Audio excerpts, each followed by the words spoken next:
Að sunnan í boði holta kjúklings, grunnur að góðri máltíð. Ertu að fara að breyta? Við smíðum þínar innréttingar, trésmiðan Faggus Þorlákshöfn. Hótel Laki, Efri Vík, Kirkjubæjarklaustri, sími 412 4600. Í tilefni 15 ára afmæli Landstólpa bjóðum við 15% afmælisafslátt af Jósera vörum. Sendum frítt land allt. Nánar á landstólpi.is.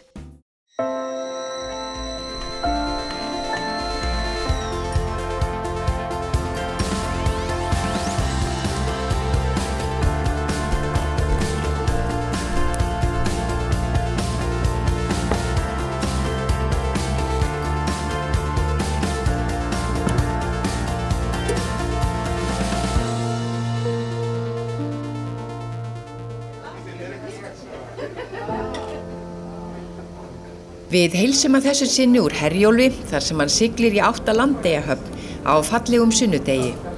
Við stýrið stendur Steinar Magnússon skipstjóri sem eftir þessa ferð kveður ævistarfið og Eimskip sem hann hefur unnið hjá í rúm 50 ár.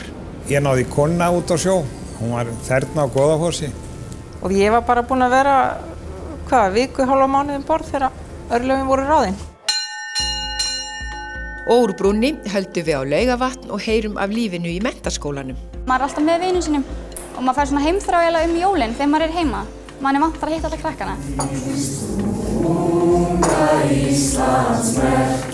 Og í þessum þætti að sunnan fáum við líka að vita hvernig unglingaherbergi í Mýrdalnum varð að glæsilegu hóteli kenndu við Kötlu. Það var bara fullt frá fyrsta degi sem það var opnað. Þó að við höfum verið með 650 fjár, þá var það ekkert nóg. Og þarna fór maður fyrst að sjá peninga.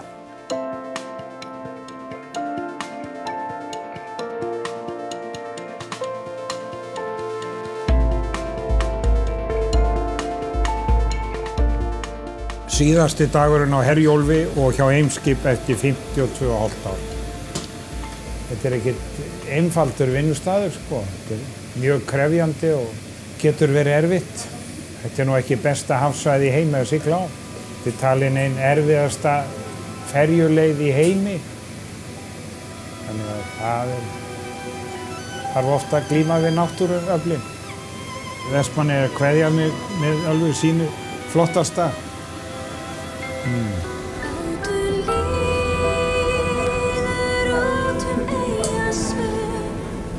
Hérna ég búinn að fara 3200 ferðir eða 250.000 kílómetra á Herjólfi. Þegar maður að fara kannski upp í 5 ferðir á dag þá er svo fljótt að telja. Ég búinn að fara sem svara rúmlega 3 sinnum hringinn í kringum hnöttinn.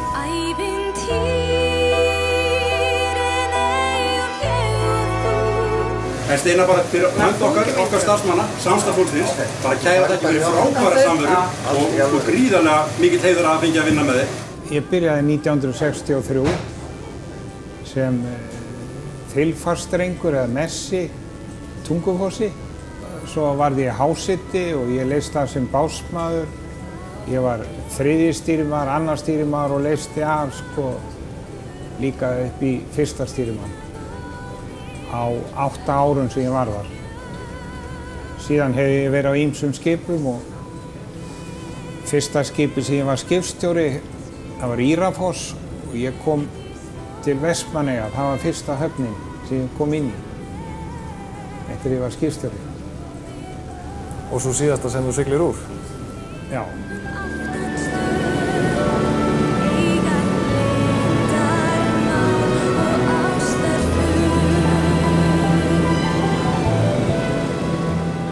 Ég náði kona út á sjó, hún var þarna á Goðafossi. Og ég var bara búin að vera, viku, hálfa mánuð borð þegar örlögin voru ráðin. Heillaðist bara þessi manni. Hann bara var alltaf að koma niður til mín, niður í messa til mín og spjallaði við mig. Og svo skrítið á þessu við hefðum bara þekkst alla tíð og værum bara hittast aftur. Smullum bara saman fyrir undir eins.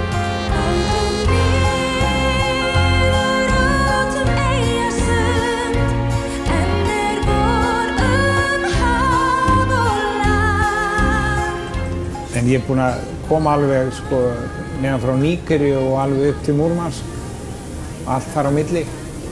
Við sigldum saman hann í tæpt ár. Þá þurfti ég að fara í landa því að hérna, ég var farin að bólna. Og barn í vændum. Síðan höfum við eignast 4 í viðbót. Svo eru krakkarnir alveg orðin vitlausir að koma alltaf á þjóðhátíð. Það byrjaði bara eftir ég byrjaði hérna. Okkur datt ekki í hug að líta á þjóðhátíð. Þau koma hverju ári, flestu. Ég ætla nú bara ekkert að gera svona til að byrja með. Vera heima á jólunum og áramótunum svona í rólegheitum. Þurfa ekki að vera spekulir í hvort ég verði í burti eða ekki. Við höfum haldið jólin 9. desember, 16. desember. Ef að þannig stendur á hann að fara út á sjó. Hvað eru 3 ár síðan? Þá átti hann að vera hérna jól og áramót. Nei, bara jólin á, út í Vestmannaeyjum. Og þá komum við bara öll fjölskyldan með. Krakkarnir tóku vel í það að við færum bara öll og við vorum bara öll 7 hérna borð. Héldu jólin í Herjólfi. Fyrsta skipið var byggt 53 sem ég var á. Þar voru bara segl yfir lúgunum og trélúgur í millidekkinu og svona alveg. 18 og grári forneskju þessi. En þetta var bara sá tími. Veðrið leikur við okkur og við ákvæmum að nýta okkur það og fara styttri leiðina til Landeyjar. Mér finnst bara sorglegt hvað er unni lítið í að laga höfnina hérna. Það sem þetta er frábær staðsetning og stuttur siglingatími og en það virðist ekki vera áhugi á því eða þeir eru ráðþrota hvað þeir eigi að gera. Það vantar að verja innsiglinguna betur. Þú hefur talað um þetta áður? Já. Hlusta menn ekkert á þig? Greinilega ekki. En þeir vita alveg hvað við höfum verið að tala um hjá Siglingastofnun. Þannig að við erum allir búin að vera samstíga í þessu að hvað við teljum að sé rétt að gera þarna. Er ekki ágætt að búa ekki hérna varðandi umræðina um samgöngu þegar fólk hefur verið hvað pirraðast? Jú, það var mikill munur á mér eða Gulla. Hann fekk aldrei frið. En það var aldrei verið að hringja heim til mín eins og var gert við Gulla.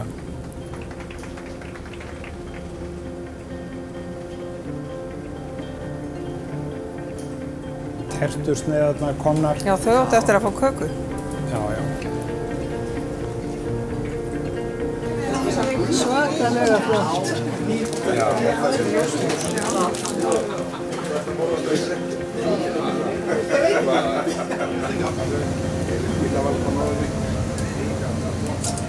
Nú sitt ég stýrin hérna borð í borð eða á móti hvort öðru og stýri svo með skurðinum á skrúinni. Þá gef ég sko kraft sitt á hvað. Svo nota ég hliðarskrúuna líka til þess að hjálpa mér. Ég komist klakklaust og slysalaust í gegnum ferilinn. Og haft bara mjög gott fólk í kringum mig. Já, gjör þið svo vel.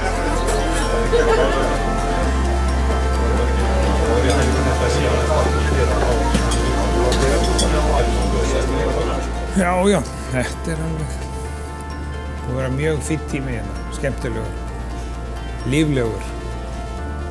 Svo kannski finn ég eitthvað.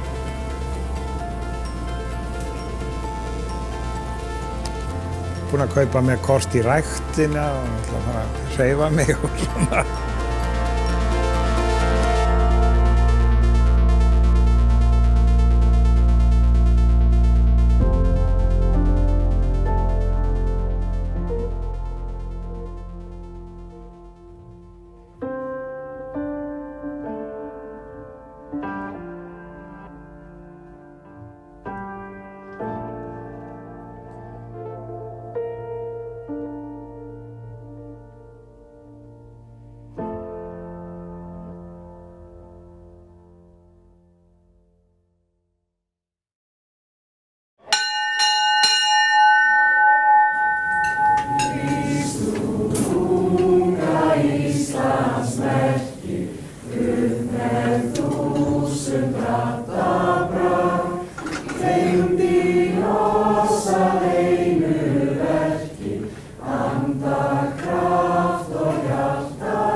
Getur verið að einhverjir gamlir emmillingar hafi raulað með, kunni enn bæði lag og ljóð. Við spáum því að svo sé, því samkvæmt okkar heimildum eru tengsl eldri nemenda við skólan sterk og vináttubönd sem hér myndast halda fast jafnvel alla ævi. Þetta er svo stór fjölskylda og utanumhaldið mjög mikið. En utanumhaldinu fylgir náttúrulega mikið umhyggja og ást og það er stór hluti af því að vera í svona skóla, það er einmitt þessi óbærslega sterka samheldni. Og það sem ég líka svo ánægður með og kannski skiptir miklu máli og líka við höfum svona talað að eigi að vera eitt af einkennum skólans, það er það að hver og einn fær tækifæri til þess að blómstra út frá sínum karakter, sínum sérkennum, fara að þroska sig sem einstakling en ekki endalaust eltast við einhver norm. Mjög margur einstaklingurinn hefur hér farið í gegnum nám sem hefur svona ekki alveg verið kannski endilega eins og allir aðrir sko. Og það hefur verið frábært. Þetta eru einstaklingar sem hafa blómstrað orðið svo stórmerkir einstaklingar í samfélaginu. Þetta er náttúrulega bara mjög þægilegt og yndislegt að vera þarna og mikil nánd, maður er alltaf með vinum sínum og maður fær svona heimþrá jólin þegar maður er heima. Manni vantar að hitta alla krakkana. Þegar þú býrð með einhverjum þá lærir náttúrulega ótrúlega vel inn á hann og hvernig þú átt að díla við alls konar. Það kemur ekkert öllum alltaf saman en þetta gengur svona í stórum pöstum bara eiginlega alltaf vel. Eru nemendurnir þínir stilltari en þið voruð þegar þú varst hérna? Það er freistandi að segja nei, en ég held ég verið að segja já. Ungt fólk þarf náttúrulega rými og frelsi. Þetta er hluti af því að þroskast. Og hluti af því að þroskast er til dæmis að gera mistök. Við skulum orða það sem svo, ungt fólk í dag er að meðaltali betur upp alið kannski, ef ég leyfi mér að taka hann til orða. Frelsið var svo mikið meira hjá ungum krökkum heldur en kannski er í dag, eða ungu fólki, sem hefur ákveðna kosti í för með sér, en það getur líka leitt fólk inn á rangar brautir. En ungt fólk er ungt fólk og það í sjálfu sig kannski einstinni hefur ekkert breyst í gegnum áratugina, en þetta er svona öðruvísi samfélag í dag heldur en var fyrir þetta ansi mörgum árum síðan. Það sem við lendum kannski meira í heldur en aðrir skólar er að við erum svo mikið stimplaðir emmillingar og það sem við gerum hefur svo rosalega mikil áhrif á hvernig fólk horfir á skólan okkar. Það sem kannski stærri skólar lenda ekkert jafn mikið í. Þú veist, það skiptir ekki jafn miklu máli. Þessi Laugavatningur gerði eitthvað merkilegt og það verða allir svo stoltir og glaðir hérna. En það er, þú veist, maður er svo mikið frá Laugavatni og maður er svo mikill emmillingur. Hverjir eru kostirnir við svona lítinn skóla? Það er náttúrulega þessi samkennd, þessi ævilanga vinátta sem myndast milli bekkjarfélaga og líka milli nemenda og starfsmanna. Þessi mikla nánd, það er þannig sem ég oft talað að þegar að nemendur koma hingað í skólan þá eru kannski ekki endilega innan gæsalappa að skuldbinda sig til náms hér í 4 ár, heldur eru þeirra oft á tíðum að skuldbinda sig til ákveðins lífsstíls til lífstíðar. Þú ert alltaf emmillingur, sko. Meira þess að þeir sem er lengst síðan hefur voru útskrifaðir, eins og bara vinnufélag hans pappa, tala það, já, þegar ég var á Laugavatni. Og svo lendir maður í eitthvað svona sögum og eitthvað. Og þetta er alltaf svona sterkt í manni, sko, að hafa verið hérna. Menntaskólinn á Laugavatni var formlega stofnaður árið 1953. Hann er heimavistarskóli og nú stundaðar 150 nemendur nám. Og samheldnin sem okkur hefur orðið tíðrætt nær líka til starfsfólks skólans.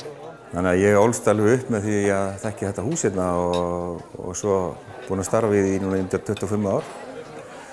Þannig að maður er búinn að horfa upp á ýmsar breytingar sko og vistarlífið var hérna í dag bara líflegt og það er ennþá líflegt, bara aðeins öðruvísi líflegt. Heimavistinn var hérna inn á gamla ganginum og henni var skipt með þili í miðjunni sem minnir að hafa verið kallað járntjaldið. Þar sem strákarnir voru öðrum megin og stelpurnar hinum megin og menn lögðu sig í mikla hættu við að komast á milli. Sumum tókst það. Skipulagi er þannig að þegar við röðum inn á heimavistarnum þá reynum við að hafa það þannig að við reynum að halda bekkjunum saman í álmum. Þannig að bekkjarheildin nái að blómstra sem best og krakkarnir nái sem best saman og ég reyni að hafa stráka á neðri hæðum og stelpur á efri hæðum. Svona jafnaði bara, það er svona til að skapa ákveðna hefð bara. En já, það minnkaði töluvert hérna viðhaldi á gluggunum eftir að ég fattaði þetta. Og allir sáttir? Já. Og svo segir sagan að Benjamin húsvörður fylgist enn með öllu sem fram fer. Já, ég finn oft fyrir honum allavega og vil meina það að hann styður mig alveg öllum stundum. Nú lífið á vistinni sennilega dálítið öðruvísi en það var þegar hann var hérna, heldur hann sé sáttur við þetta? Já, ég vil meina það. Félagslífið fjölbreytilegt og leikfélagið blómstrar sem aldrei fyrr eins og við höfum komið stað á ferðum okkar Suðurlandið. Og svo það kórinn. Kórinn mjög virkur og það bara helmingurinn af skólanum í kórnum eiginlega. Og þegar kórinn syngur ásvartíðinni og það fara allir upp á svið í kórnum sem að syngja og við sitjum eftir svona 12-10 bara, já, og svo gett vandræðalegt klappið að það allir skólinn að syngja.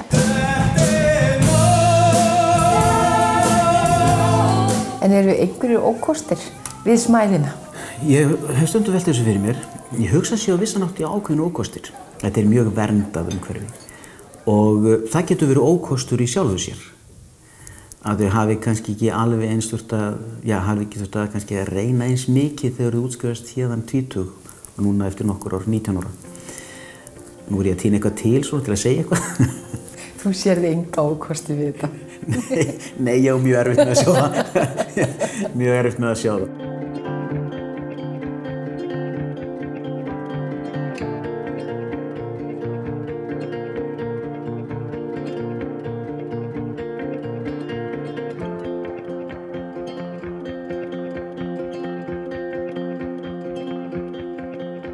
Haustið skartaði sínu fegursta þegar við rendum heim að Höfðabrekku til að heimsækja hjónin og ferðaþjónustubændurna Sólveigu Sigurðardóttur og Jóhannes Kristjánsson. Fjölskyldan á og rekur Hótel Kötlu og ef sagan af upphafinu sönn víst óhætt að segja að barnaherbergi geti dafnað einstaklega vel í Mýrdalnum. Sólu datt það í hugað að setja skilti niður á veg og auglýsa þetta og það var gert og það var fullt samdægus, þessi tvö og allt sumari þá gekk þetta bara mjög vel og við byggðum svo veturinn og eftir þá byggðum við 5 hús. 5 herbergi. 5 herbergi en við vorum ekki öruggari með viðskiptin en það að við byggðum það þannig að við gætum kippt gaflinum úr því og breytt í bílskúr eða vélageymslu ef að svo bar undir. En það var bara fullt frá fyrsta degi sem það var opnað og svo hefur þetta þróast. Ég hugsaði það nú fyrst og fremst þannig að byrja inni og athuga hvort að Jói myndi í rauninni bara þola endalaust þetta fólk og ætlaði að pröfa með 2 herbergi áður að færi að gera eitthvað meira. Og í þá daga þá var hérna, þó að við höfum verið með 650 fjár, þá var það ekkert nóg og þarna fór maður fyrst að sjá peninga. Hvernig leist þér á þessa hugmynd í byrjun? Illa, mjög illa, en lét til leiðast og svo bara kom í ljós að þetta var æði gaman og maður kynntist fullt af fólki og lenti í alls konar spjalli og þetta var svona með allt öðrum brag heldur en núna og ég man það að heilt sumar þá grillaði ég út á stétt undir regnhlíf og það var mjög gaman því að ég taldi mig trú það og öðrum hér á bæ að ég gæti ekki grilla nema að fá mér aðeins viskítár. Svo hætti ég þessu því að ég stemdi að vera dagdrykkjumaður. Þetta verið gleðisumari mikla. Já, þetta var skemmtilegt sumar. Þannig að þetta var mjög gaman og enda hefur það svo bara þróast áfram. En hvað með strákan ykkar? Hvernig tóku þeir þessu? Þetta var allt í lagi til að byrja með, þó þeir hefðu þurft að sofa á gólfinu inni hjá okkur en auðvitað var þetta ekki bjóðandi fólki. En svo þegar við fórum að byggja húsin hinn, að þá náttúrulega fengu þeir herbergin sín aftur. En þeir hafa ekkert kvartað neitt? Jú, auðvitað gerðu þeir það en þeir kvarta ekkert í dag. Nei, og þetta hefur ekki skemmt á meira en það að einn þeirra nú hótelstjóri í dag? Já, nei. Þetta var ekki skemmt á þeim. En og annar vinnur hér sér allt úti. En hvað þetta orðið stórt núna?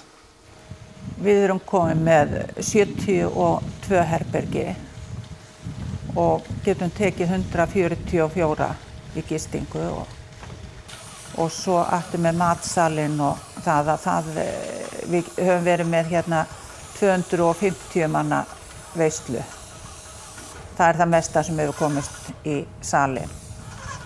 En svo náttúrulega annar salur sem býður núna að við klárum og þá gæti það fara upp í 350. Þannig að þið getið alveg tekið á móti svona stórum hópum, það ekkert mál? Ekkert mál. Óraði þig fyrir þessu þegar þú varst nú að lauma þessu að honum Jóa þarna árið? Að þetta svona stórt? Nei, alls ekki. Að byrja á 5 herbyggjum við litum ekkert lengra fram í tíman þá. En svo bara þróaðist þetta einhvern veginn þannig og það var byggt bara annað ár, fyrstu árin og svo höfum við aðeins hægt á aftur núna. En þið ekkert hægt að bæta við eða hvað? Ég svo oft búin að segja vera hættur að mér dettur ekki huga fullera neitt það í dag. Það getur vel verið að við förum aftur á stað. En veturinn framundan, hvernig leggst þetta í ykkur allt saman? Hann leggst bara vel í okkur. Við bara tókum þá ákvörðun að það yrði opið til pröfu núna í allan vetur og það búið að ákveða, það verður opið á aðfangadag og ég ætla að vera hér í eldhúsinu en Jói ætla bara að mæta í matinn. Ég hættur, sko. Ég vinn helst ekki eftir 7 á kvöldin.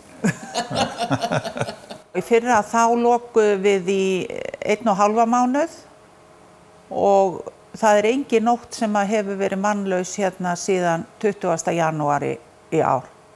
Og þá bara sáum við það að það búið að panta til dæmis nóvember mánuði verður mjög þéttsetinn og desember að það eru komnar svona mikla fyrirspurnir og þá verður maður einu sinni að pröfa og svo getur vel verið á næsta ári að þá verður bara lokað. Og það líka spurning, sko, eiga öll hótel að vera með opið, það kannski alveg sniðugt að bara 1 hótel á svæðinu, það bara með opið kannski 3. eða 4. hvert ár og svo tekur næsta við. Samstarf á milli ykkar hérna? Já, það mjög gott. Við látum aldrei gesti fara, ef það kemur gestur og það fullt hérna, þá vísum við því ekki einhverja 150 kilometri í burtu. Við athugum alltaf fyrst í nágrenninu. Þannig að hér eru allir saman og allir vinir? Já. Já, en eru samt í samkeppni.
Að sunnan í boði holta kjúklings, grunnur að góðri máltíð.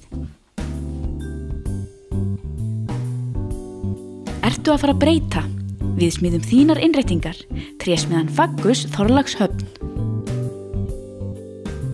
Hótel Laki, Efrivík, Kirkjubæjarklaustri, sími 412 4600.